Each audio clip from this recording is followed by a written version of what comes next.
Hey everyone, it's Michael. I hope you're doing well today. I have a review for a game that I never played. A lot of people around me, like my cousin that I grew up around, named Trenton, who showed me things like Grand Theft Auto, San Andreas, all the really cool stuff I love and I've reviewed sort of here on the channel so far. A lot of people around me were obsessed back in the day with a game that I never played called Need for Speed Underground 2. It had a very Fast and Furious, like the movie Fast and Furious, kind of scheme to it for coloring. I think it was mainly when Too Fast, Too Furious came out. I don't know. But I remember a lot of the cars from the original Fast and Furious movie being in that Underground 2 game. Never played it really. I played a little bit of on GameCube with my cousin. He loved it a lot more than I did. He kicked my ass a lot more than I was able to kick his ass in that game. I've never been good at racing games, really. But when I went on vacation to Tennessee this year, I was looking at the games at this store that I love so much. It's a massive store with tons and tons and tons of books and CDs and movies and games.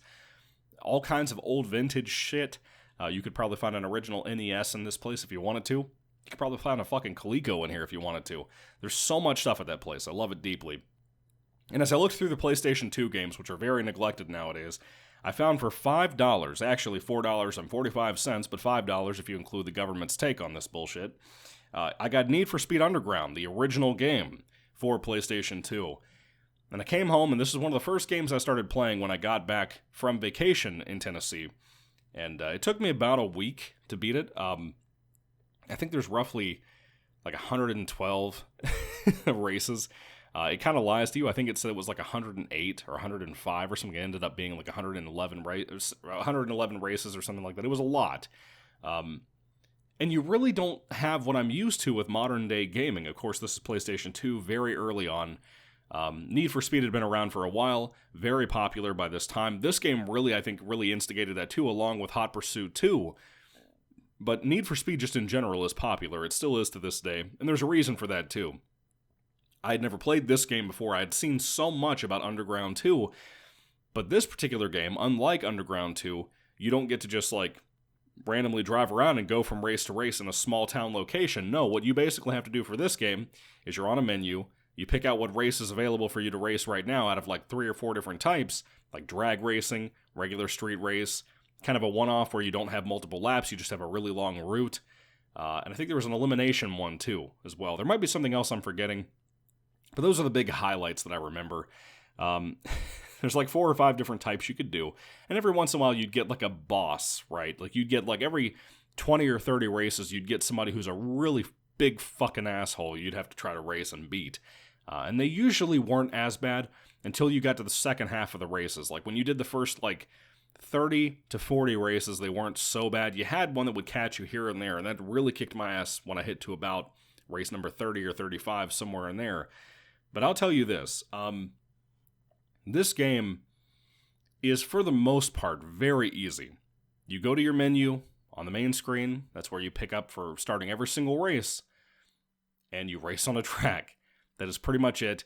And the track is typically around the same map for the entire game. There's not really any types of different maps, it's just different layouts in the same city over and over and over again. It's not as sprawling at the time as something like Midnight Club 3 that I've played twice all the way through, PlayStation 2 and PSP, and beat it both times. It's not as sprawling as that city was from Rockstar, which is fine, because I think that came way after this game, maybe a couple of years, 3 or 4 years, somewhere in there. I could be wrong, but that's what I think. Most of this map is just one big-ass map, maybe 2 if you count like the circuit small drifting map. That's another thing too, they have a drifting mode for one of the races you can select, which is really fun. Basically, you have one big map of a city that you'll either go forwards or you'll have to go backwards, and they'll just change the track format around. That's really all you're doing for pretty much the entire game. Now, me personally, I accept that because it's an older game, but I'm not going to lie to you when I say it got kind of dull later on in the game. Like, after about 60 or 70 of these 100-some-odd races, at some point, I was like, this is kind of getting repetitive. I had heard people say that, and I feel like if I had things to kind of spread this out and I played this over like 2 weeks' time, I feel like I would have gotten less bored with it when it came to that respect. Not that I got truly bored, where I like was kind of just done, wanted to really beg myself to take a break. I didn't have any issues like that. I genuinely enjoyed Need for Speed Underground tremendously. It's probably my favorite Need for Speed game at this current point that I've ever played, To be fair, I haven't played many of them, just so you know. If you happen to be a die-hard Need for Speed Underground or just Need for Speed fan in general, I have a lot of respect for the series. There's a reason it lingered around for so long. But this game I really love. I think it has a lot going for it, a lot of style that I hadn't really seen from a lot of games at that time. Maybe I'm an idiot, because I didn't play a lot of racing games. Maybe when I say it has a lot of style, maybe I'm wrong. But for me, from what I've played, what I've come from, when it comes to racing games, at least from the 360 onward, which is most of my racing game stuff in my life, experience-wise, I would say that this is kind of unique for its style. I know Underground 2 apparently was too. The whole picking a race from a menu thing is probably something that people feel like is a little bit outdated. Doesn't bother me that much. I had a good time with it regardless. I think the style's cool. I wish there was more car customization that I actually liked. A lot of it, I just think it doesn't have a whole lot going for it. I heard that 2 does that a lot better, and from what I remember vaguely, the couple of times I played that with my cousin on GameCube, I remember it being better for customization than this game was. And in this game, too, you have times where I genuinely think you can't win a race if you don't have very specific cars. Because of the bullshit AI in this game. The AI will fuck you up. Do not play around. Do not underestimate their asses. Go online, find out what you think the best car should be based on people's recommendation, and literally use that car the entire game. I'm telling you, these AI will fuck you up. And if you update your engine stuff, and I don't know if this is par for the course for every game, like every game out there, but from what I can tell, if you upgrade your, like let's say your steering or your performance stuff, whatever, for your car, if you upgrade that, which by the way, you can only own one car at a time, which is really, really stupid. I hate that shit.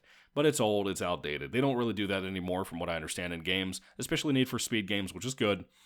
The AI will also upgrade their shit, and they will go at least faster than you in almost every single race that you will be in.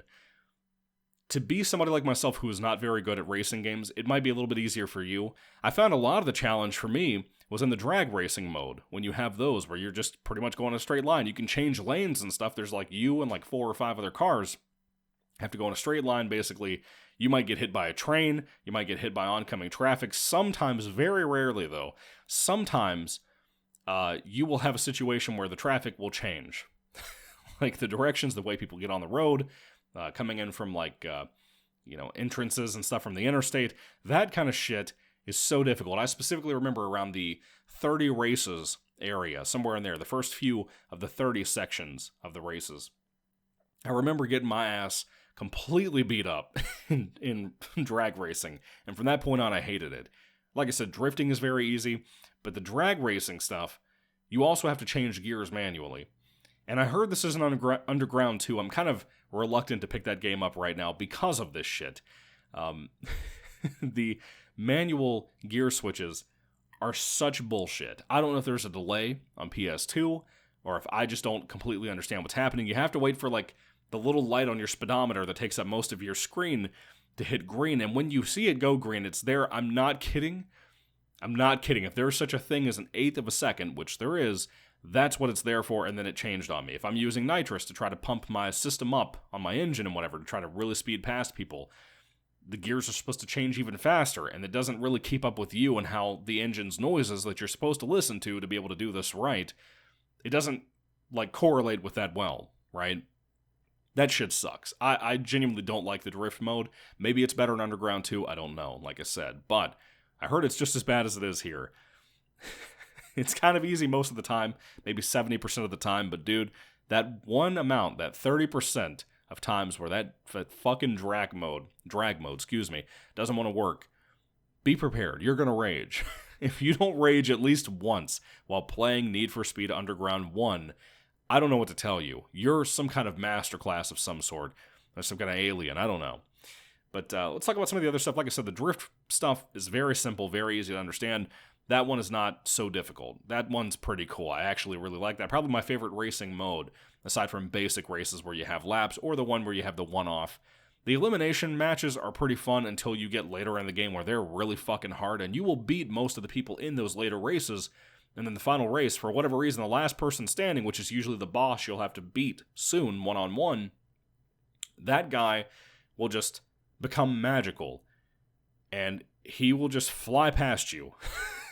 like in the most embarrassing of ways. And this is the part I have to get to tell you about the most. The final 10 races are fucking hard, dude. They are difficult. They are really, really challenging. So just prepare yourself for all that. I think all racing games probably have that issue, though. Not really that it's an issue. Challenge is a good thing, in my opinion. But when you overcome this game and you finish it, there is a feeling of excitement. Because I almost quit this game when I was playing it back in September or whatever. Whenever I went on vacation, I think it was September. I almost quit this game because of how hard it had gotten. But I'm glad I didn't. I'm glad I didn't because I had a really good time with it. I had a really fun, enjoyable experience. Even though the customization for the cars wasn't great, I do love what I got to play of this. I genuinely love this game. I don't know how soon it'll be until I go back and replay it again, but I really loved what I saw here, what I enjoyed with it. One of the biggest issues I have is that, and this was an issue back in the day, I don't know if 2 has this as well, there's kind of a limited soundtrack. The biggest song that you hear on the menu every single time that you are on the main menu is To the Windows, to the Walls. Yes. You hear that song. That is like the anthem of this game. The other songs in here aren't as good and classic as that song, as a modern classic. But like you'll have some Rob Zombie in here. You'll have some other guys that I can't remember off the top of my head because it's been like 3 months since I played and finished the game. But you'll have names of singers and artists that you know of. And their music is fine. I think there's maybe one song in the entire like 8-song soundtrack that I didn't like that much. But these are mostly people that you know. And most of it I think is pretty solid for racing music. But yeah, I like it. One other thing that really got me, that made me realize that this time around, I don't know if it's the amount of pressure that I started feeling as I was playing this game, or with the adrenaline rush from this game. I don't know what it was. Maybe the graphics, maybe the blur effect that's very popular with a lot of games around this time for PlayStation 2. Vice City has that on GTA's franchise. Vice City is very blurry. You can turn the motion blur off. I think I turned it off here, but it didn't really help me if there was a setting for it. It might have been this, it might have been something else I've been playing. But there was a motion blur in here of some sort, and when I was driving really, really fast, I couldn't really take the time to like look at billboards. Maybe it's the format of the city, I don't know, or the format of the races, but I want to take time out to just look around. And when you kind of stop at a standstill, things don't look as good. It's just kind of a complaint. It's more of a graphical thing, not really a big deal. It is a PS2 game. We're also talking about the same console that had Kingdom Hearts, the first one, and the second one. It's not a perfect game by any means, but I really enjoyed it. I had a really good time with it. I have really no complaints about the game. If anything, I'd recommend it to anybody who happens to be a big racing fan, especially if you like older racing games like PS2 era or PS1. This is a really cool one. I had a great time with it, and I do recommend it. The cover's not great. It's cool for 2003 or whatever it was when it came out, but it's fine. Now, there is some voice acting in here. You don't have a character who talks, which is very common in a lot of, racing games in general. But the voice acting from other people, it ain't great. It ain't great. Let's just say that. It's EA Games quality, just so you know. Let's see, what else was there that I wanted to bring up? I don't think there was anything else. I think that's pretty much it. I had a really good time with Need for Speed Underground 1. I think it's worth the time if you want to pick it up. Very cheap to pick this up. $5, dude. You can't beat that. And it was such a lot of time to put into this game. I played it for like 3 hours a day. Every single time I was playing this, it was at nighttime. I was so engaged to it. My wife could tell you that. But when I got angry, dude, I got angry. And I almost quit that couple of times. I had to take a break for a few days and really look online to find out some secrets and stuff, because the last few races are fucking impossible, frankly. I think they are so unfair with how the AI cheats. The AI will get these boosts. Like, there's a thing called rubber banding. A lot of you guys who are watching this review probably know what that is, but it's basically like you'll be at the front of a line, and all of a sudden, the people in the very back who suck will all of a sudden get like a rubber banding effect where they get pulled towards you and then somehow slingshot past you. That shit is very much the unfairness I'm talking about, and that will piss you off tremendously because it's such an issue in this game. And every review I had looked at after I finished this game complained about that. So I'm glad it wasn't just me. I had to look online to figure out how to beat certain races because of this. At some points I had to race dirty and like knock people into columns just because. And dude, don't even get me started on the fucking tunnels in this game, because you'll be stuck in a very tight spot where you have to like drift around something, and you will literally either hit a car or you'll hit a column in those tunnels that are so curvy. Yes, it's a game. Yes, you're supposed to have obstacles like that, but dude, you do not know how angry you can get in an elimination game until later on when you hit something like that comes out of nowhere, or the AI pushes you into that. Oh my god, it's frustrating. Anyway, Need for Speed Underground, fantastic game. Loved it so much. Not perfect, but I loved it deeply. So glad I got this on my vacation. If you haven't played it yet, you should pick it up sometime if you love PS2 games, and racing games specifically. It's a very good one, in my opinion. One of my favorites, up there with like PGR 3 on Xbox 360, and Forza Horizon, which I also love. Probably my favorite.